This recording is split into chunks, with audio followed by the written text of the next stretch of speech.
పవన్ కళ్యాణ్ గారు నిన్న ఏది పడితే అది పిచ్చివాగుడు వాగేసేటప్పటికి బాగా ప్రభుత్వం మీద ట్రోల్ అవుతూ ఉంది.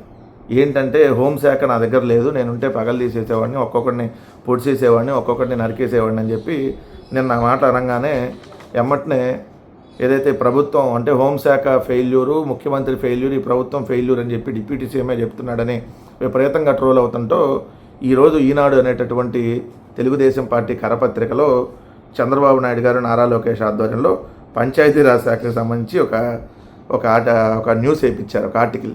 ఏంటిదంటే పంచాయతీలకు ఆర్థిక కష్టాలు, 1000 కోట్ల విడుదలలో జాప్యంతో పాలనకు ఇబ్బందులు, అత్యవసర పనులకు నిధులు లేమి, వనరులు అంతంత మాత్రంగా ఉన్న చిన్న గ్రామ పంచాయతీలు ఆర్థిక ఇబ్బందులు ఎదుర్కొంటున్నాయి. పొరుగు సేవల సిబ్బందికి పలు చోట్ల 2-3 నెలలైనా జీతాలు లేవు. 15వ ఆర్థిక సంఘం నిధులు విడుదలలో జాప్యంతో పంచాయతీల్లో పాలన అస్తవ్యస్తంగా మారింది.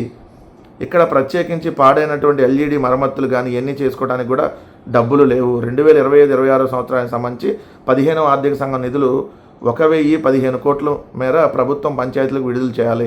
వీటి కోసం చాలా చోట్ల ఎదురు చూస్తున్నారు. పెండింగ్ బిల్లు ఆల్రెడీ 400 కోట్లు ఉన్నాయి. ఒక్కో పంచాయతీకి సగటున 3 లక్షల వరకు చెల్లించాలని ఈరోజే కరెక్ట్గా ఈ వార్త రాయించారు. అది నార్మల్గా అయితే మన ఏప్రిల్తోనే సర్పంచుల పదవీ కాలం అయిపోయింది. అప్పటి నుంచి పంచాయతీలకి కష్టకాలాలు స్టార్ట్ అయినాయి.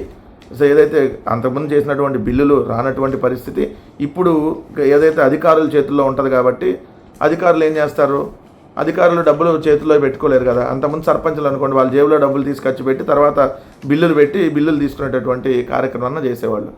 ఈరోజు పడకేసినటువంటి ప్రత్యేక పాలన అంటే పంచాయతీలు పడకేసిని, గ్రామ సర్పంచుల పదవీ కాలం ముగియటంతో ఇప్పుడు ముగిసింది. ఇది ఏప్రిల్లో ఇలానే ఉంది పరిస్థితి, మేలో ఎలానే ఉంది, జూన్లో ఎలానే ఉంటే నిన్న పవన్ కళ్యాణ్ గారు ఆ మాటలు మాట్లాడిన తర్వాత ఈనాడులో ఈ వార్త రాపించారు. ఈరోజు నిజంగా పంచాయతీల్లో తాగునీటి పైప్ లైన్లు పగిలిపోయినా, లేదంటే మోటార్లు కాలిపోయినా, లేదంటే వీధి దీపాలు వెలక్కపోయినా, కనీసం బ్లీచింగ్ పౌడర్ అయిపోయింది కొనుక్కోవాలన్నా కూడా పంచాయతీల దగ్గర డబ్బులు లేనటువంటి పరిస్థితి ఉంది. ఇది ఈరోజు లేదు, అంత ముందు నుంచి ఉంది. సో కానీ ఈరోజు ఈ వార్త ఎందుకు రాపించారు, నిన్న పవన్ కళ్యాణ్ ఏదైతే పిచ్చివాగుడు వాగుతా జగన్ గారిని తిట్టాలని, వైఎస్ఆర్ కాంగ్రెస్ పార్టీ తిట్టాలని పిచ్చివాగుడులో భాగంగా ఆయన ఏదో హోంశాఖ నా దగ్గర లేదు, నా దగ్గర ఉంటే నేను ఎరగదీసేవాడిని అని మాట్లాడినాక ప్రభుత్వం ఫెయిల్యూర్ అని చెప్పి ఆయన ఒప్పుకున్నాడు కదా. సో దాన్ని కవర్ చేయడానికి ఇప్పుడు ముందు నీ శాఖను నువ్వు వేడువు. ఇప్పుడు దాని మీనింగ్ ఏంది, పవన్ కళ్యాణ్ గారు ముందు మీ శాఖను మీరు ఏడవండి, మీ శాఖలో అనేక సమస్యలు ఉంటే దాన్నే పరిష్కరించడం మీకు చేత కాదు. ఆల్రెడీ అటవీ శాఖ 26వ ర్యాంక్ ఉంది, 28వ ర్యాంక్ లాస్ట్ ర్యాంకు. పంచాయతీలకి లాస్ట్ నుంచి 3వ ర్యాంక్ ఇచ్చారు మన చంద్రబాబు నాయుడు గారు.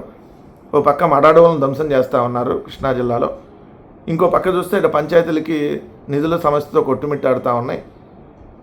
అది ముందు నీ శాఖలో నువ్వు ఏడువు, పక్క శాఖల మీద తర్వాత ఏడుద్దు, కానీ నీది నువ్వే సమర్థవంతంగా నిర్వహించలేని ఓ చేత కానీ ఓ సవటా దద్దమ్మ అని నీ గురించి రాపిచ్చారయ్యా బాబు మిస్టర్ బానేస కళ్యాణ్, ఒకసారి చెక్ చేసుకో.